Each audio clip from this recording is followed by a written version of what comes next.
Hello everyone, hope you're doing well. Today we're back on the third update's groundbreaking dev server, and it's time to have a look at a new Israeli vehicle that is coming to the game in update groundbreaking.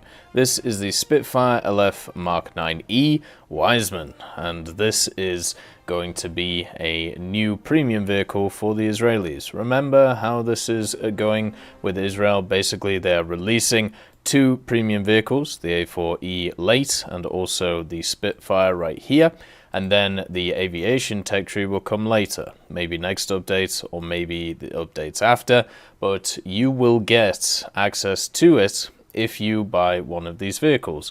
Now, the Spitfire LF Mark 9E is very similar to one we already have in the game. In the British tech tree, you have the Spitfire LF Mark 9 right here, and I also believe that there is an LF, or maybe there isn't. I might be thinking of this one, the F Mark 9C, but there's a lot of similar vehicles to it, but this thing is unique in its own way. When it comes to its engine, it's powered by a Rolls-Royce Merlin 66, which has a maximum power of 2,376 horsepower, so pretty good for a Merlin engine.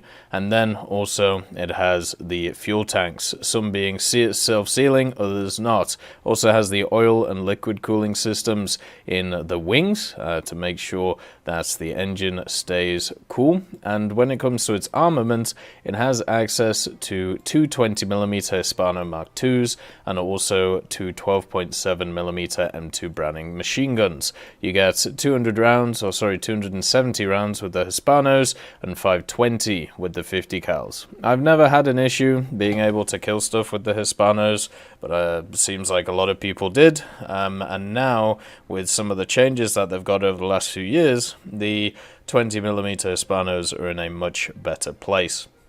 And also, since this thing is a premium and you'll get it fully spaded, you don't have to deal with the 20mm being shotguns when it comes to using them, because you get this modification for free, which is quite nice. Also, the 40% mean time between failures is really good, but at the same time, you only have 270 rounds, so you use that sparingly. Where this thing gets its uniqueness is its secondary weapons. So you have 250-pound bombs, which right here, this is pretty standard for most of the Spitfires, or at least some of the Spitfires, but these rockets are not. These are 8cm FLZ Raket Oerlikon rockets, and you can bring 16 of them, and they actually look really interesting. They are very nice. They don't really fit the aesthetic of the beautiful camouflage this thing has, by the way. I can't wait to put like the tech symbol on these, just so you have like a full decor of black and red. It's going to be beautiful. But the rockets themselves, they pen 300mm, 300, 260, 150, and they don't have a lot of explosive mass, but once they go in, they're going to do a bunch of damage to whatever they hit. One thing to note as well about these rockets is they fire individually, so it's not like one of those which it fires one at a time. It's one of those which does fire one at a time instead of having to fire two at a time. You have the whole cockpit ready to go, basically because of the fact, well, this Spitfire cockpit on the Mark 9, or the LF Mark 9, is very similar to other vehicles that you already have in the British tech tree. And also, when it comes to the Spitfire, this is, by the way, the new Israeli test map. It is Sinai. They've just plonked an airfield on it. So, when it comes to Israel in general, what you have from this tech tree is you're going to have a lot of similar vehicles with slightly unique ideas to it. It's something that they tried to do with the Italian tech tree, and I'd say succeeded at it, and also with the Chinese tech tree as well. So even though you'll be very familiar with a lot of the vehicles, they should be similar to this one, where they are familiar, but they have a unique aspect to them. So just to show you the rockets, there's one firing by itself, so you don't just have to fire two at once, and you can be a little bit more choosy when it comes to them. So this thing will be a little bit more useful in ground realistic compared to the standard Spitfire, which is pretty much used for air superiority roles and not really anything else. For me, when it comes to Spitfires are always really fun to fly.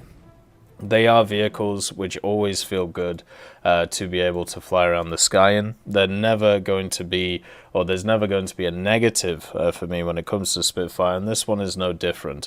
It has access to the 150 octane fuel. It has access to the engine injection, so you're getting the most that you can out of this engine, and the rewards are 498 RP and also 645 for SL, so it'll make decent SL as well. I think we're going to have to see what the tech tree looks like when either purchasing this one or the A4E. Obviously, in general, the A4E is going to be a lot more useful when it comes to in-ground realistic, but if there isn't a lineup around it, then it's not going to be as useful, right? So that's the problem with the whole thing. It's one of those ideas that you have to think about. But in air realistic, this machine here, I think, is actually going to be super fun. It's going to be one of those vehicles which is able to pretty much do whatever it wants. If you've ever flown a Spitfire, when it comes to air realistic, you'll know that this thing commands the air. It has a really good high altitude performance. It has a really good rate of climb. It's able to get above a lot of its enemies very quickly, and then what it can do is it can dictate the engagement, which is something that a lot of planes struggle with because they can't get into that superior position.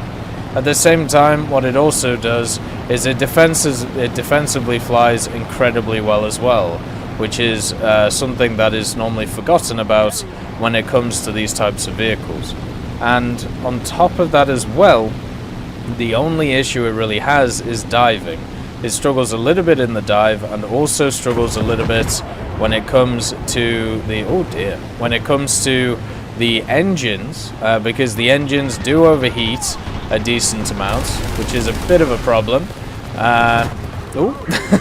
There you go. It does have a little bit of a problem with its engine overheating, so it's something you're going to have to, get used to or think about while you're playing, but it's not too much of a big issue. And in low altitude dogfights or mid altitude dogfights, I would take a Spitfire over the vast majority of planes in the game. The only one that I would struggle to fight against is something like a souped up Zero, like an A7 or an A6M5 Co, which I would not feel comfortable about, but everything else, the Spitfire is one of those vehicles which for me, I played for many years now. It's one of those which is not unfamiliar to me at all. I've spaded all of them in the game, I've researched all of them, and I've always had a fantastic time playing them. They are super maneuverable, they're really fun to fly, and this one will be exactly the same. It'll be great for grinding out the lower tiers of Israel, if that's what you want to obviously use it for. And it also has a really cool story behind it as well, which is the mark, at least for me, of a fun vehicle. I'm hoping that a lot of people buy this because they appreciate the Spitfire and not just for general grinding, but at the same time, it's something that I'm going to enjoy a lot when it comes to researching the Israeli tech tree. I hope you all have a wonderful day, and I'll see you next time. I'd just like to thank Professor X 1718, Orange Tail, Sakoshi Tiger, BRFC 15, Teddy, John Ryman, Universe A, Eugens Terry, Ambrosius McClellan, Daniel Stanton, Martinez, B. Young, and then Kyle Kin, Bareen, Lafouche, and also Samuel Slick for supporting the channel.